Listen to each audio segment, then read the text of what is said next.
মূলত তুরস্কের স্টিল ডোমের ভয়ে কাঁপছে ইসরায়েল ও পশ্চিমা মিত্ররা। কিন্তু শুধু স্টিল ডোম নিয়েই আটকে নেই এরদোয়ান। এবার চলমান যুদ্ধ এবং হত্যাযজ্ঞের প্রতিবাদে ইসরায়েলের সঙ্গে সব ধরনের অর্থনৈতিক ও বাণিজ্যিক সম্পর্ক ছিন্ন করার সিদ্ধান্ত নিয়েছে স্বয়ং এরদোয়ান। এরদোয়ানের এই সিদ্ধান্তের অংশ হিসেবে দেশটির জাহাজ ও বিমানের জন্য আকাশসীমা এবং বন্দর বন্ধ করে দিয়েছে, যার জন্য বিরাট ক্ষতির মুখে পড়তে যাচ্ছে নেতানিয়াহু সরকার। তুর্কি পররাষ্ট্রমন্ত্রী হাকান ফিদান এক সাক্ষাৎকারে আল জাজিরাকে বলেন, গত 2 বছর ধরে গাজায় চালাচ্ছে ইসরায়েল। এজন্য ইসরায়েলের সঙ্গে সব ধরনের বাণিজ্য বন্ধ করেছি। তুর্কি জাহাজগুলোকে ইসরায়েলের বন্দরের দিকে যেতে দেয়া হচ্ছে না। একইভাবে তাদের বিমানও আমাদের আকাশসীমায় প্রবেশ করতে পারবে না। এর সত্যতা পাওয়া গেছে বিভিন্ন তুর্কি গণমাধ্যমেও। তাদের দাবি, সাম্প্রতিক সপ্তাহগুলোয় ইসরায়েলি জাহাজের উপর নৌ বাণিজ্য নিষেধাজ্ঞা কার্যকর করা হয়েছে। এর ফলে ইসরায়েলি জাহাজ তুরস্কের বন্দরে ভিড়তে পারছে না এবং তুর্কি পতাকাবাহী জাহাজও ইসরায়েলি বন্দরে যাচ্ছে না। 2023 সালে তুরস্ক ও ইসরায়েলের মধ্যে প্রায় $7 বিলিয়ন বাণিজ্য হয়।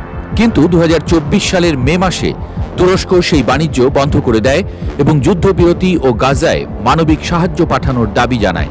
সেই সময় এরদোয়ানের দেশের এই ভূমিকা গাজার প্রেক্ষাপটে কতটুকু ভূমিকা রাখবে তা হয়তো সময়ই বলে দেবে। তবে নেতানিয়াহুর যে কপালে খুব ভালো কিছু নেই তা নিয়ে কোনো সন্দেহ নেই বিশ্লেষকদের। কারণ গেল শুক্রবার প্রথমবারের মতো গাজার অবস্থা নিয়ে মুখ খুলতে দেখা গেছে রাশিয়াকে।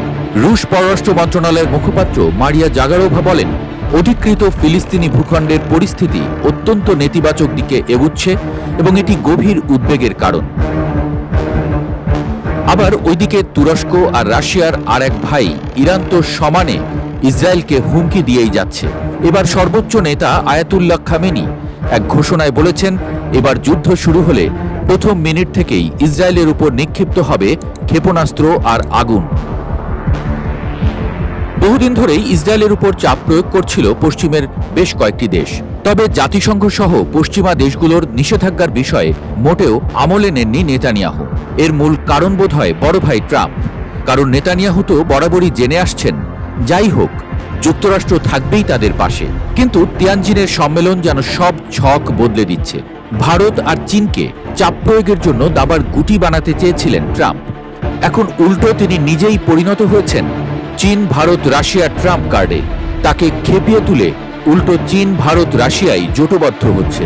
ফলে দুর্বল হয়ে যাওয়া ট্রাম্প যে নেতানিয়াহুকে ঠিক কতদিন আর সমর্থন দিতে পারবেন তা নিয়ে যথেষ্ট সন্দিহান বিশ্লেষকরা।